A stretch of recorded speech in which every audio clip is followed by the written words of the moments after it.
Dear students, welcome all of you by Yogesh Indoria, Indoria English classes on YouTube channel.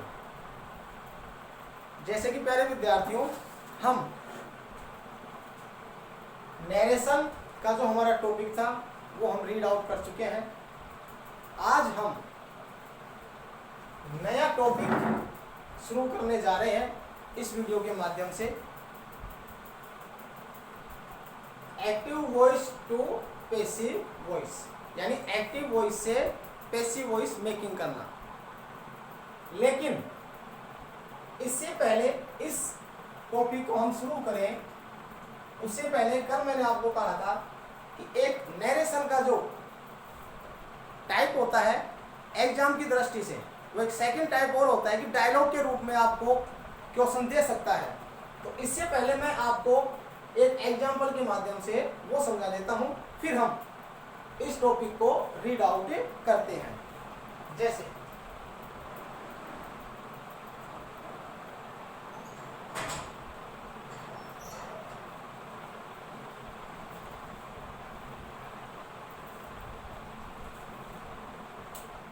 Ram what are you doing, यहां हमने लिखा है जैसे Shyam, I am reading my book। ये होता है डायलॉग के अंतर्गत, यानी डायलॉग के रूप में आपको सेंटेंस दे देता है। हालांकि इसमें कोई संशय नहीं है, डाउट नहीं है कि भाई ये अपने को समझ नहीं आए। इसके लिए हम देखेंगे कि राम सेड टू श्याम, ऐसा हमने पढ़ा है, श्याम सेड टू राम। ये लेकिन डायलॉग के रूप में दिया हुआ है। अब इसको चेंज करते हैं तो आप देखेंगे फर्स्ट में क्या है राम, अब इसको हम सब्जेक्ट मान लेते हैं, इसको हमें ऑब्जेक्ट मान लेते हैं। हालांकि इस तरीके के जो सेंटेंस आपको देता है उसमें आपको यहां तक राम आस्क्ड श्याम और ऐसे डैश लगा के आपको आंसर रिमेनिंग में छोड़ देता है, फिर उसको आपको कंप्लीट करना होता है। क्लियर है? ऐसे वो श्याम का छोड़ देता है, श्याम टोल्ड, ऐसे। तो कहने का मतलब कि ये जो एक कंसेप्ट है सेकंड टाइप बोल सकते हैं हम इसको नरेशन का, कि ऐसे भी आपको डायलॉग के रूप में वो एग्जाम में क्वेश्चन पूछ सकता है। तो इसके लिए देखेंगे हम, बिल्कुल इजी है। अब यहां वैसे हम पढ़ चुके हैं व्हाट आर यू डूइंग, यानी इसको हम चाहे तो ऐसे भी कर सकते हैं। भाई एक राम है हमारे पास, राम सेड टू श्याम, आप ऐसे इसको मैनेज कर सकते हैं। हम देखेंगे राम राम कहने वाला है, फिलहाल श्याम से कह रहा है कि व्हाट आर यू डूइंग। यहां तक उसने, यानी इंटरोगेटिव सेंटेंस है, WH वर्ड से स्टार्ट हुआ है, तो हमें पता है आस्क्ड में हम सेड टू को ट्रांसफर कर देते हैं। तो यहां पर आपको पहले से वो चेंज करके दे देता है कि किसको किसमें रिप्लेस करके राइट करना है, वो आपको यहां पे पहले से रिटर्न मिलता है। अब यहां हम देखेंगे WH वर्ड है, WH वर्ड का WH वर्ड हम राइट कर देंगे, क्योंकि हमें पता है WH वर्ड होता है तो कंजक्शन के रूप में WH वर्ड ही यूज किया जाता है, कनेक्टिव वर्ड। अब यहां देखेंगे हम यू सेकंड पर्सन है। अब यहां तो हम देखेंगे राम और श्याम दोनों एक समान है। अब सब्जेक्ट में भी ही है और ऑब्जेक्ट में भी ही है, तो यहां पर हमें शायद कोई दिक्कत नहीं आएगी चेंज करने में। बट फिर भी एज ए रूल अगर हम चेंज करते हैं तो यहां देखेंगे आप कि फर्स्ट में जिसका हम आंसर सोल्व आउट कर रहे हैं वो सब्जेक्ट रहता है। अब ये सेकंड पे श्याम है तो इसको हम ऑब्जेक्ट मान लेते हैं। यहाँ यू, ये पर्सन सेकंड, क्लियर है? ऑब्जेक्ट के अनुसार ऑब्जेक्ट में क्या है, श्याम है। तो हम देखेंगे कि श्याम का मतलब ही, आर को हमें पता है वॉज या वर्ब में कन्वर्ट करना है, ही वॉज डूइंग। ये सिंपल सेंटेंस हमारा मेकिंग हो जाएगा। अब हम देखते हैं श्याम, यहां पर आपको पहले से दे देता है, हो सकता है यहां पर आपको जैसे रिप्लाइड, और जिसमें कन्वर्ट करता है वो आपको पहले से रिटर्न मिलेगा। अब यहां देखेंगे श्याम टोल्ड राम, ऐसे भी राइट हो सकता है, या चाहे तो श्याम टोल्ड, यहां तो लिख दिया हमने। अब सिंपल सेंटेंस है तो हम देखेंगे दैट, कनेक्टिव वर्ड हमें दैट यूज करना है, ये हमको पता है। आई, अब हम देखेंगे आई जो है पर्सन फर्स्ट है, सब्जेक्ट के अकॉर्डिंग चेंज होगा। लेकिन अब हम श्याम का जो डायलॉग है, श्याम जो सेंटेंस में कह रहा है, उसको जब हम करेंगे तो अब हमें क्या कर देते हैं, श्याम को तो हम सब्जेक्ट मान लेते हैं और राम को यहां पर ऑब्जेक्ट माना जाता है।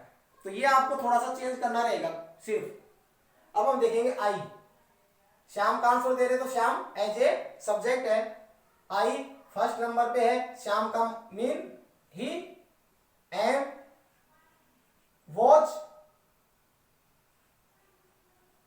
रीडिंग, माई के स्थान पर हम सेकंड नंबर पे हिज और यहां बुक ऐसे कैसे राइट करना है। तो ये देखिए मैंने आपको ये बताया कि एक ही सेकंड टाइप होता है, यानी इसका सिर्फ फॉर्मेट चेंज किया हुआ है, बाकी जो आंसर सोल्व आउट हम करते हैं, नरेशन जब इनडायरेक्ट स्पीच हम उसको बनाते हैं तो फॉर्मेट वही रखा हुआ रहता है। इसमें आपको होपलेस होने की आवश्यकता नहीं है, क्योंकि अगर ऐसे भी आपको अगर अंडरस्टैंड नहीं होता है तो हम इसको ऐसे भी राइट करके बना सकते हैं। जैसे राम सेड टू श्याम, अगर हम यहाँ ये हम पढ़ चुके हैं, राम सेड टू श्याम, इसके आगे क्या रिटर्न होता है, व्हाट आर यू डूइंग। हम उसको ऐसे मैनेज कर देते। फिर हमें पता है श्याम, यहाँ पर श्याम सेड टू राम, ये हम उसको फिर वापस ऐसे कर देते, और यहाँ पर I am reading my book. तो ये देखिए ये एक सेकंड टाइप होता है जो आपको एग्जाम में ऐसे भी डायलॉग के रूप में इन डायरेक्ट स्पीच आपसे बनवा सकता है। तो ये एक डायलॉग के रूप में था, ये मैंने एग्जाम पर शायद आशा है आपको एक क्लियर हो गया होगा। इसमें बिल्कुल भी दिक्कत नहीं है, क्योंकि यहाँ पे आप देखेंगे अमूमन उस सेंटेंस में तो फिर भी first person, second person, third person include रहते हैं। यहाँ पर सिर्फ आपको जैसे राम और श्याम, इसमें देखिए अगर बाय द वे जिसको सब्जेक्ट से चेंज करना था और ऑब्जेक्ट मान के हमने चेंज किया है तो भी दोनों इक्वल है।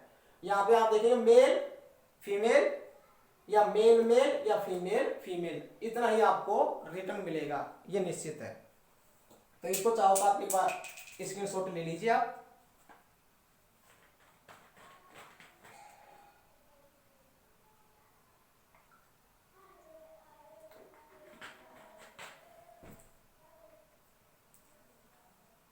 तो डियर स्टूडेंट्स, ये डायलॉग के रूप में था, तो ये मैंने आपको इसलिए समझा दिया है कि अगर ऐसा भी हो सकता है कि एग्जाम में आपसे पूछ लिया जाए, लेकिन ये जो हमने नरेशन पढ़े हैं ये उससे और भी इजी फॉर्मेट में है, क्योंकि इसमें क्या होता है, किसको किस में कन्वर्ट करके चेंज करना होता है वो आपको पहले से राइट देता है।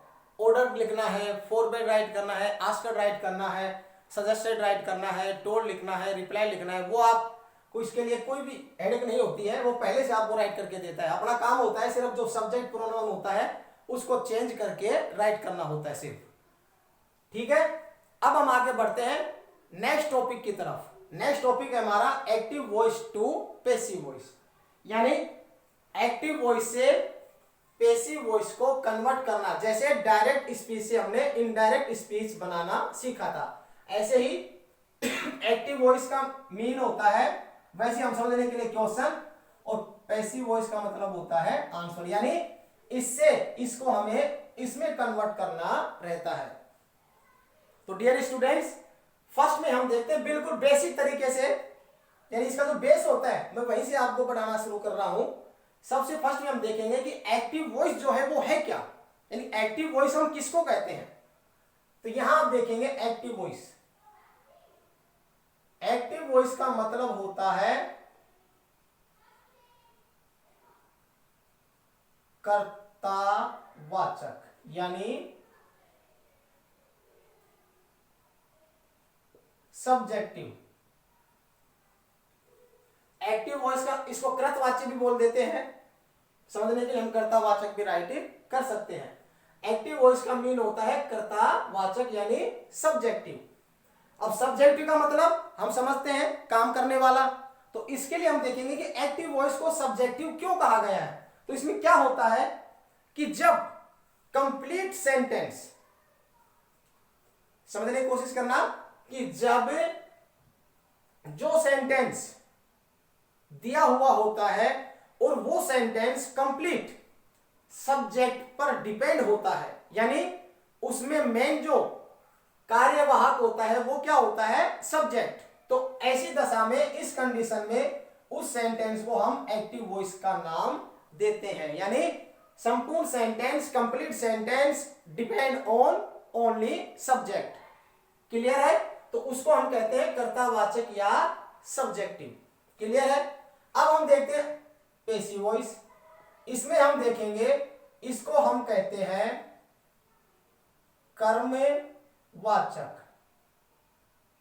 अब कर्मवाचक का मतलब होता है ऑब्जेक्टिव। अब देखेंगे आप, सब्जेक्टिव, पैसिव वॉइस का मतलब है कर्मवाचक, यानी जब सेंटेंस पूरी तरीके से केवल ऑब्जेक्ट पे निर्भर होता है तो उसको हम क्या कहेंगे, पैसिव वॉइस। जब जब सेंटेंस सब्जेक्ट पे निर्भर होता है, सब्जेक्ट पे डिपेंड होता है कंप्लीट पूरी तरीके से, वो एक्टिव वॉइस।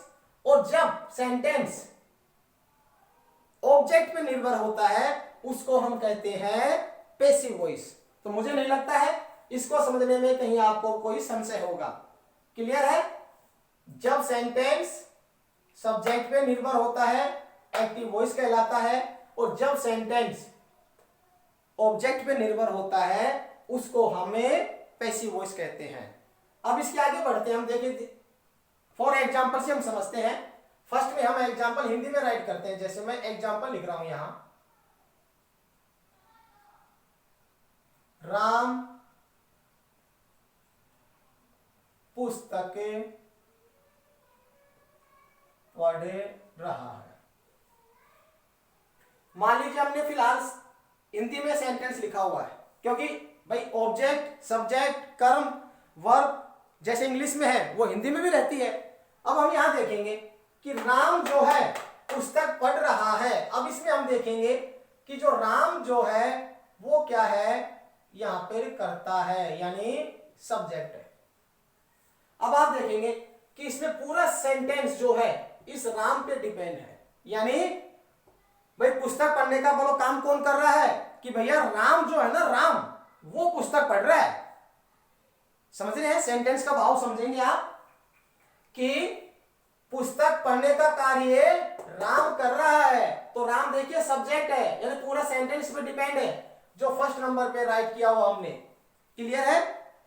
अब ऐसे ही मान लीजिए सेंटेंस है, अब इसको हम देखें, इसी का एग्जांपल जैसे पैसिव वॉइस में कन्वर्ट करते हम, तो यहां आप देखेंगे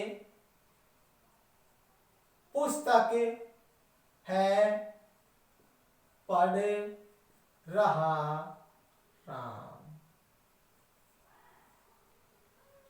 अब आप देखिए डिफरेंस देखना आपको। अब पुस्तक क्या है, कर्म है, ऑब्जेक्ट है, ये एक्टिव वॉइस का सेंटेंस है कि पूरा सेंटेंस राम पे डिपेंड था कि भी राम जो है ना वो पुस्तक पढ़ रहा है। अब यहां हम देखेंगे पुस्तक, ये यहां पे ऑब्जेक्ट था। क्लियर है? कर्म था।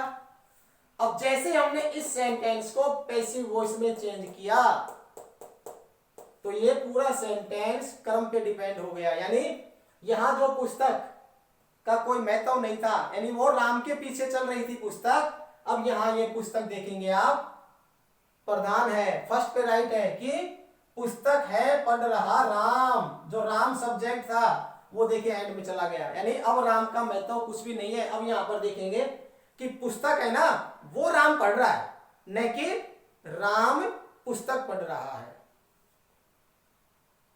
ज्यादा डिफरेंस नहीं है।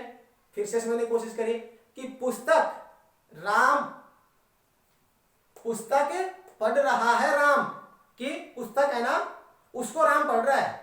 ये एक्टिव वॉइस है कि राम जो है पुस्तक पढ़ रहा है, कि पुस्तक तो कुछ भी नहीं, उसको तो राम पढ़ रहा है। और यहां पर कि जो पुस्तक है ना उसको राम पढ़ रहा है। तो कहने का मतलब कि जब सेंटेंस पूरी तरीके से सब्जेक्ट पे निर्भर होता है वो एक्टिव वॉइस कहलाता है, और जब सेंटेंस कर्म पे डिपेंड हो जाता है कंप्लीट रूप से वो पैसिव वॉइस कहलाता है। तो मुझे नहीं लगता है कि अभी भी इसमें कर्ता और कर्म क्या होता है, ये हम पहले भी पढ़ चुके हैं। और अब एक्टिव वॉइस क्या होता है, पैसिव वॉइस क्या होता है, अभी भी शायद आपको कोई डाउट नहीं होना चाहिए। क्लियर है? अब इसके आगे बढ़ने से पहले हम देखते हैं कि कोई भी जैसे मैथ का सवाल आप हल करते हैं, उसमें भी आपके पास रूल्स होते हैं, रेगुलेशन रहते हैं, फॉर्मेट दिए जाते हैं। ऐसे इंग्लिश लैंग्वेज भी है, उसमें भी रूल्स होते हैं, रेगुलेशन होते हैं। अब हम सबसे फर्स्ट में हम यहाँ देखेंगे, प्रश्न ये आता है हमारे पास कि एक्टिव वॉइस से पैसिव वॉइस कैसे बनाएं, कि क्या नियम होते हैं, क्या फॉर्मेट अपनाए जाते हैं एक्टिव वॉइस से पैसिव वॉइस बनाते समय। इसको देखिए, हम मैं यहाँ पे शॉर्ट लिख देता हूं ए बी, इसको हम इंडिकेट करेंगे पी बी। क्लियर है? समझ जाएंगे, A B active voice, P B passive voice. अब यहां सबसे पहले हम देखते हैं कि कुछ रूल्स होते हैं, ज्यादा लॉन्ग रूल्स भी नहीं है, बहुत सिंपल रूल होते हैं। तो वो रूल्स क्या है, तो यहां हम लिखते हैं जैसे rules of making passive voice from active voice, यानी वो नियम जो हम पैसिव वॉइस बनाते समय यूज करते हैं, लेकिन किससे, एक्टिव वॉइस से। यानी एक्टिव वॉइस से पैसिव वॉइस बनाते समय कौन कौन से नियम होते हैं जो हमें फॉलो करने होते हैं। तो यहां फर्स्ट में हम देखेंगे, फर्स्ट रूल जो महत्वपूर्ण रूल होता है, सबसे पहला जो फर्स्ट रूल होता है वो हम देखेंगे, एट फर्स्ट राइट, ये मैं कंप्लीट लिख देता हूं फिलहाल, ऑब्जेक्ट। फर्स्ट रूल जो है वो ये कहता है कि सबसे पहले जब भी आप एक्टिव से पैसिव वॉइस का निर्माण करें, उसको कन्वर्ट करें पैसिव वॉइस में, तो सबसे फर्स्ट नंबर पे आपको ऑब्जेक्ट लिखना होता है। जैसे हमने यहां देखा था ऑब्जेक्ट, कि सबसे पहले ये जो पुस्तक इधर ऑब्जेक्ट लिखा हुआ था, लेकिन जैसे हमने इसको पैसिव वॉइस में कन्वर्ट किया था तो ये ऑब्जेक्ट यहां फर्स्ट में लिखा गया था। समझ जाएंगे आप? नंबर सेकंड, यहां आप राइट, यहां हम इसको दूसरा लैंग्वेज में लिखते हैं, use helping verb according tense, और टेंस का मेन होता है वर्ब। यानी टेंस को हम कैसे पहचानते हैं भाई, टेंस को जो आइडेंटिफाई करते हैं इंग्लिश में हम, वो वर्ब के अकॉर्डिंग करते हैं हम, यानी कौन सा वर्ब है किस टेंस में यूज हुआ है, वो सब हमें टेंस का पता चल जाता है। तो यहां हम देखेंगे कि सेकंड नंबर पे, या हम ये भी कह सकते हैं कि सेकंड नंबर पे आपको हेल्पिंग वर्ब राइट करना होता है, लेकिन वो भी टेंस के अकॉर्डिंग। उसमें देखेंगे आप कि कौन सा टेंस है और उसके अकॉर्डिंग आपको हेल्पिंग वर्ब यूज करना होता है। थर्ड नंबर पे यहां देखेंगे आप राइट वर्ब की थर्ड फॉर्म। इसमें आप देखेंगे एक्टिव से पैसिव वॉइस जब भी हम मेक करते हैं, तो आप एक ध्यान रखना कि इसमें हमेशा वर्ब की थर्ड फॉर्म ही यूज की जाती है। यानी फर्स्ट आती है तो भी आपको उसको थर्ड फॉर्म में कन्वर्ट करके राइट करना होता है, थर्ड है तो फिर है ही, सेकंड है तो भी थर्ड फॉर्म लिखना होता है। तो ये आप हमेशा ध्यान रखेंगे, इसमें हमेशा वर्ब की थर्ड फॉर्म राइट करना होता है। 4 नंबर पे यूज्ड बाय, ये एक फॉलोअप नियम होता है ग्रामेटिक दृष्टि से, कि इसमें दिया हुआ है कि आपको बाय का यूज करना होता है। तो आप हमेशा वर्ब की थर्ड फॉर्म उसके तुरंत बाद हमें बाय राइट करना होता है। और नंबर 5 पे देखेंगे आप, यहां सबसे एंड में राइट सब्जेक्ट। अब आप देखिए एक्टिव वॉइस जो सब्जेक्ट फर्स्ट में है, अब वो सब्जेक्ट देखिए आप कहां पे है। कहने का मतलब जो ऑब्जेक्ट का कोई महत्व नहीं था वो ऑब्जेक्ट यहाँ फर्स्ट में राइट है, और जिस सब्जेक्ट का एक्टिव वॉइस में महत्व है वो वहां पे लास्ट में। राइट सब्जेक्ट आफ्टर चेंजिंग, इसको कुछ चेंज करते हैं हम, वो अभी लिख देंगे हम। तो यानी जो सब्जेक्ट होता है उसको आप चेंज करके लिखेंगे, यानी कौन सा सब्जेक्ट होगा उसके स्थान पर हमें क्या राइट करना है, उसको किसके रिप्लेसमेंट से हमें उसको चेंज करना है, वो हम अभी रूल के अनुसार अभी लिखेंगे। तो देखिए ये 5 रूल्स होते हैं, और इसमें आप विशेष एक जो विशेष स्पेशलिस्ट बात होती है वो क्या होती है कि सिर्फ जो सेकंड नंबर का रूल है, ध्यान से सुनिए, कि जो सेकंड नंबर पे हमने रूल लिखा है कि जो हेल्पिंग वर्ब होती है ये, इन 5 नियम से सिर्फ सेकंड नंबर का जो रूल होता है वही चेंज होता रहता है। बाकी देखिए आप, ये फर्स्ट है, ऑब्जेक्ट आपको फर्स्ट में ही राइट करना रहता है, ये क्लियर है।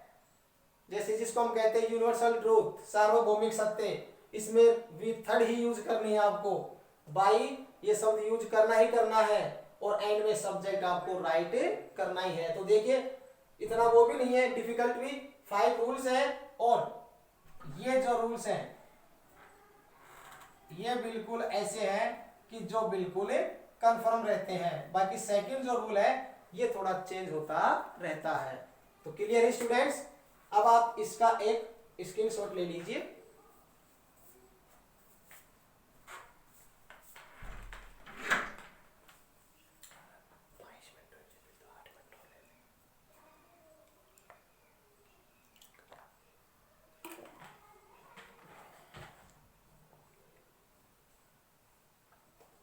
नेक्स्ट देखते हैं हम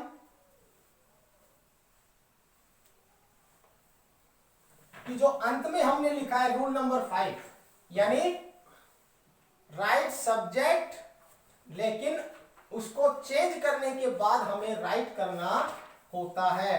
तो ऐसे क्या सब्जेक्ट होते हैं कि जिनको हम चेंज करने के बाद हमें राइट करने होते हैं? तो इसके लिए देखिए हम एक छोटा सा यहां ये मैंने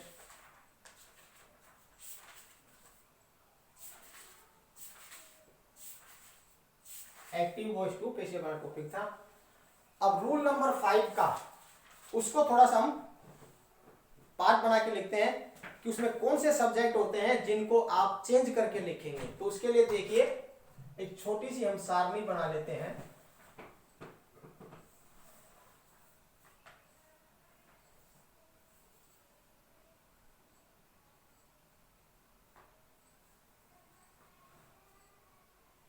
या आप इसको जैसे भी चाहिए आप राइट कर सकते हैं।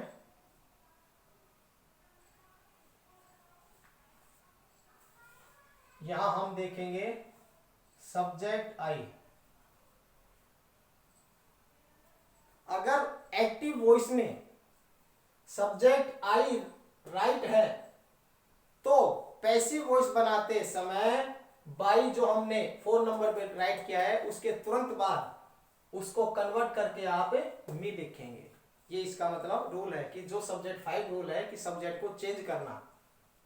यहां आप देखेंगे अगर ही राइट है तो यहां आपको हिम में कन्वर्ट करना है, अगर यहां सी राइट है तो आप उसको हर में कन्वर्ट करेंगे, और अगर यहां दे राइट है तो आप उसको देम में कन्वर्ट करेंगे, और अगर वी राइट है तो आप उसको अस में कन्वर्ट करेंगे, और अगर यू है तो यू का यू रहता है।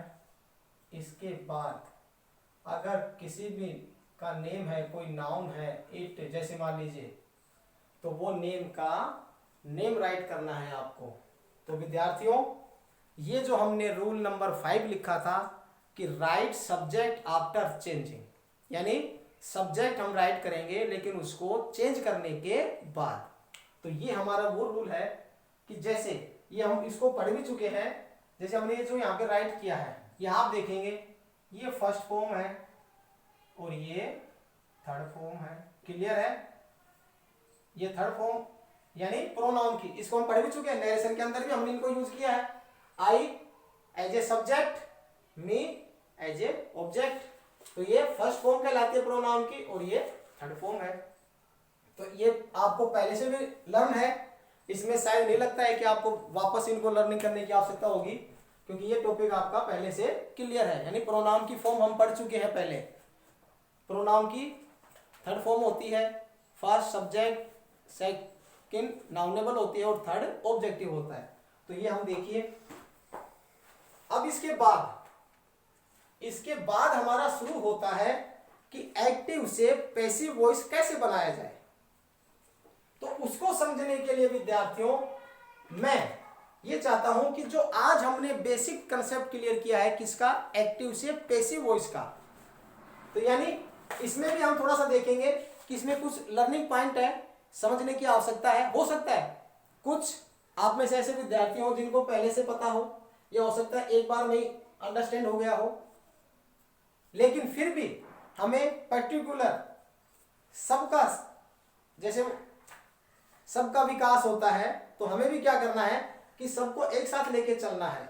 तो इसलिए अब जो एक्टिव से पैसिव वॉइस कैसे कन्वर्ट करते हैं वो हम आज न पढ़ के नेक्स्ट वीडियो में उसको हम पढ़ेंगे।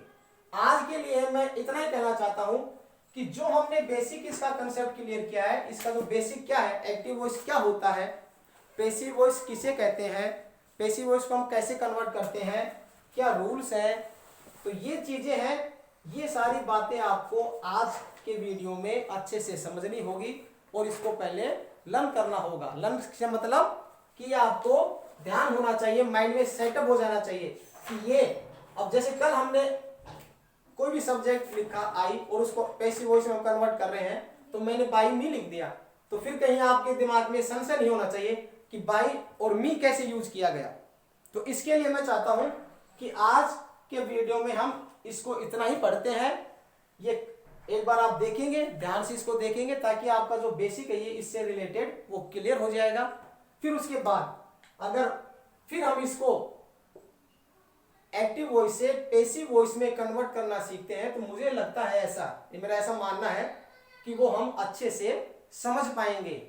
तो ये ध्यान रखना आप। आज का वीडियो हम यही समाप्त करते हैं, क्योंकि इसको आपको पहले लर्न करना है, इसको कंसेप्ट को पहले क्लियर करना है। तो डियर स्टूडेंट्स, कल हम मिलते हैं नेक्स्ट वीडियो के साथ, जिसमें हम सीखेंगे कि कैसे एक्टिव वॉइस से पैसिव वॉइस को चेंज किया जाएगा। तो तब तक के लिए धन्यवाद।